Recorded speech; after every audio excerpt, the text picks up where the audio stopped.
Spring onion chicken. அதாங்க வெங்காய தாழை போட்டு சிக்கன் இப்போ நம்ம செஞ்சு பார்க்கலாமா? இப்போ இந்த வெங்காய தாழில் இருக்கிற வெங்காயத்தை மிக்சியில் போட்டு அரைச்சி பயன்படுத்த போகிறோங்க. அதனால அதை தனியாக வெட்டி எடுத்துக்கிறோங்க.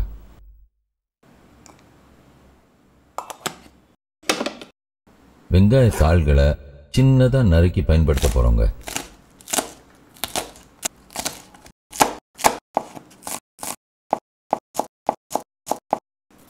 இந்த மாதிரி பொடிசா வெட்டி வச்சுக்கோங்க. வெங்காயத்தையும் இதே மாதிரி லேசாக அரைச்சி வச்சுருங்க. இப்போ ஃப்ரை பேனில் எண்ணெய் சூடானதும் சீரகத்தை போட்டுருங்க. அடுத்ததாக தேங்காய் பொடி போட்டுக்கோங்க. தேங்காய் பொடி போட்ட உடனே கிளறி விட்டுருங்க, இல்லைன்னா அடி பிடிச்சிடுங்க. அடுத்ததாக நம்ம மிக்சியில் அரைச்சி வச்சிருக்கிற வெங்காயத்தை சேர்த்துக்கிறோங்க.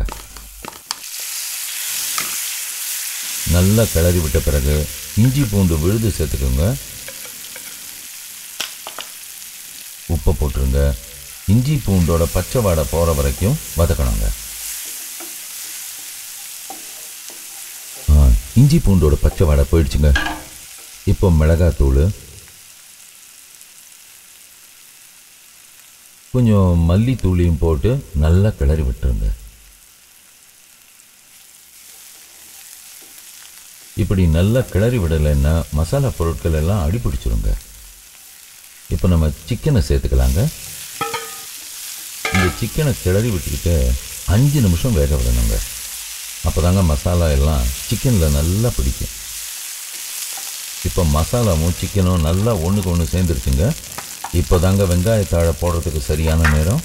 இது கூட 1/2 டம்ளர் தண்ணி சேர்த்துக்கோங்க. சிக்கனையும் நல்லா சமப்படுத்திக்கோங்க. ஒன்றுக்கு மேலே ஒன்று இருக்கக்கூடாதுங்க. இப்போ நம்ம மூடியை போட்டு 20 நிமிஷம் சிம்மில் வேக வைக்க போகிறோங்க. சரிங்க, டைம் ஆகிடுச்சுங்க. திறந்து பார்க்கலாமா?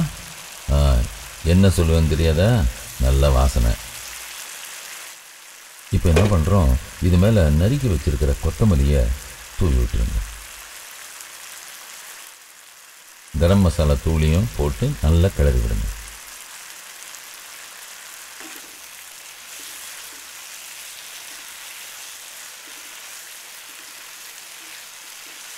ஸ்டவ்விலேருந்து இறக்கி வைக்கிறதுக்கு முன்னால் பாதி எலுமிச்சம்பழத்தை பிழிஞ்சு விட்டு நல்லா கிளறுங்க.